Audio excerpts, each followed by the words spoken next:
Well, hello boys and girls, ladies and gentlemen. Thank you for tuning in to our Friday night video. This is traditionally a video for, well, I've been calling it a little talk for the young people, or the young at heart, which is basically anybody and everybody, so you're all very welcome. This is the last day of July, Friday the 31st of July, and it's also, I'm sorry to say, the last of these Friday videos for young people. We started these a number of months ago, about 3 months ago now, and I've enjoyed doing them. They've gone pretty well, I think. We've done more of them than you imagine, and can I just thank every one of you who have sent in contributions, because I wasn't able to put something together unless you sent the material in. So we've had a mixture of contributions and of course little talks and object lessons as well. So I have thoroughly enjoyed doing them. We'll be heading off for a little break, Patricia and myself, so there'll be no videos at all for a couple of weeks, and when we come back we're hoping and praying, gearing up for the church going back. So boys and girls and young people, there'll be plenty for you to do in church and church-wise, hopefully, in the very near future. But I've come out to the garden here for our last little chat. I'm sitting beside a hedge which it just reminds me that it has to be cut, but anyway, that's another story. So the road's just behind me here and you might hear a wee bit of traffic, but I'd like to do something a little unusual for you, saying this is the last talk, okay? And what I've got here in my hand, I'll try to show you it now, it's a puzzle, okay? Now, believe it or not, that is a puzzle, okay? And there are 5 parts to that puzzle. This revolves, and I take it there's 3 bits in the middle, okay? Now, it's quite a tricky puzzle to do. In fact, it's so tricky that I've never been able to do it, never managed to do it. You have to take this apart and put it back together again. As I said, there's 5 parts there, and they're all moving about, and it's a bit like a combination lock. Now, I've never been able to do that puzzle. It doesn't come with any instructions. You're not given any clues whatsoever, apart from the fact that there are 5 pieces to be taken apart and put back together again.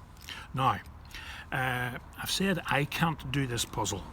The only person in our family who has ever been able to do this is Andrew, our own Andrew, Big Andy. Okay, so he was able to do this. Now, it took him a while. Okay, he took this away and he brought it back a few days later, and I asked him, you know, for proof that he had done it, because he brought it back like this, and I'm not accusing him of telling lies or anything, but how do I know he's taken it apart and put it back together again? Well, he took a picture of it, so I have proof from Andrew that he was able to do this puzzle. Now, what I would like to do is open this up to anybody who wants to have a go, okay?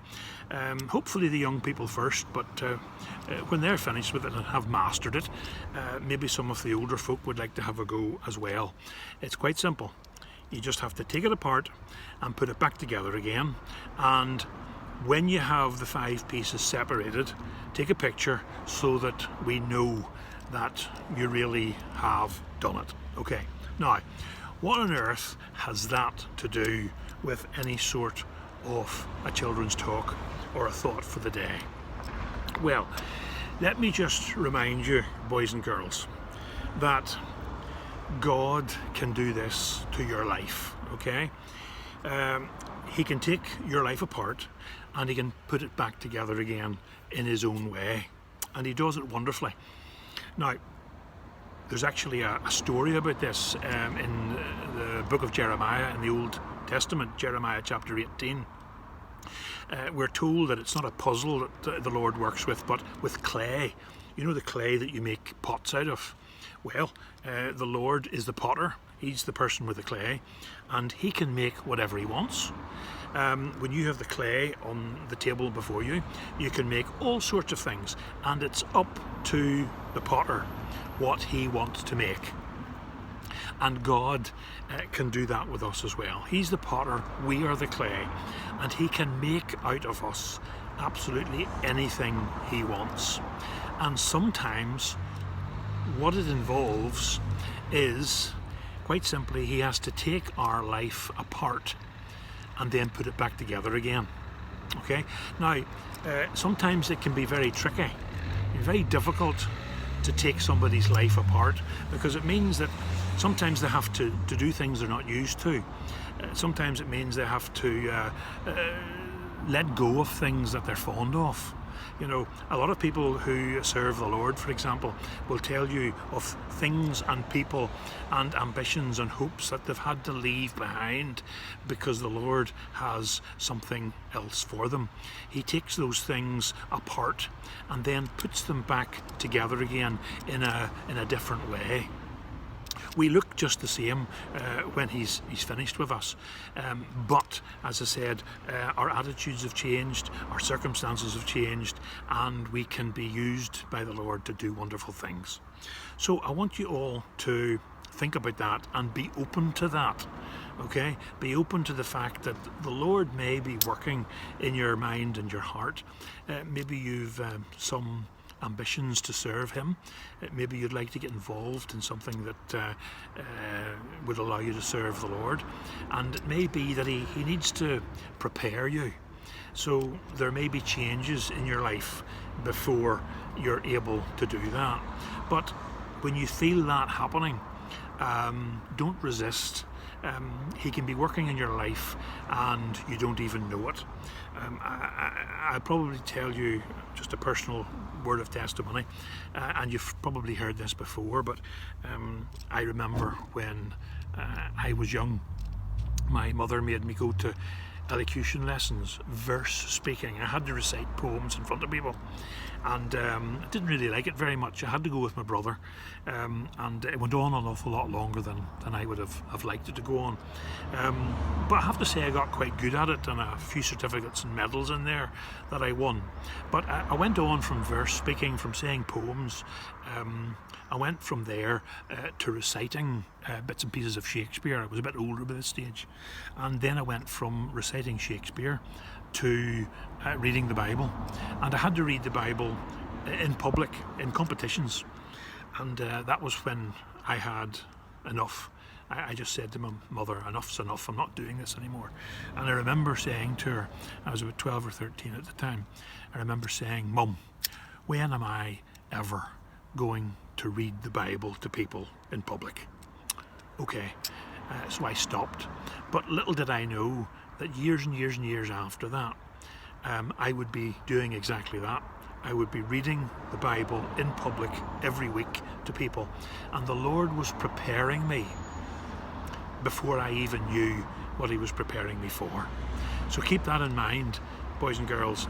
Keep that in mind, everybody. The Lord can be working in your life, and at times you don't quite know where you're being led, but with the benefit of hindsight, you will understand and you'll see exactly what's going on. So, little puzzle will remind you, maybe God is taking your life apart and will put it back together again in a new and a different and a better way, a way that'll be more useful for him. Don't stop him, help him, and ask him what he's doing in your life. So that's it. Thank you for listening. What I'm going to do with this, by the way, is if you want to know how to get your hands on it, I'm going to keep this in church. Now, we're going back to church, hopefully very soon. So whoever meets me in church can ask for this puzzle, take it away, take it apart, take some pictures, put it back together again, give it back to me, let somebody else have a go, and you never know what sort of a prize I will be able to reward you with. Having said that, I honestly don't expect many of you to be able to do it. Maybe some of you think you can and you're confident, and that's good. I like a wee bit of confidence. But ask me for the puzzle and see how you get on. And as you think about doing this, remember that that's perhaps something like what the Lord is doing in your life. Okay, that's it. Thank you again for listening to all these posts, all these talks every night, but especially the ones on a Friday. I have enjoyed doing them tremendously. I'll miss them, but there'll still be wee videos and talks along the way, I'm sure. Okay, until I am able to talk to you again, please keep praying, keep washing your hands, keep looking up, keep safe, and bye for now.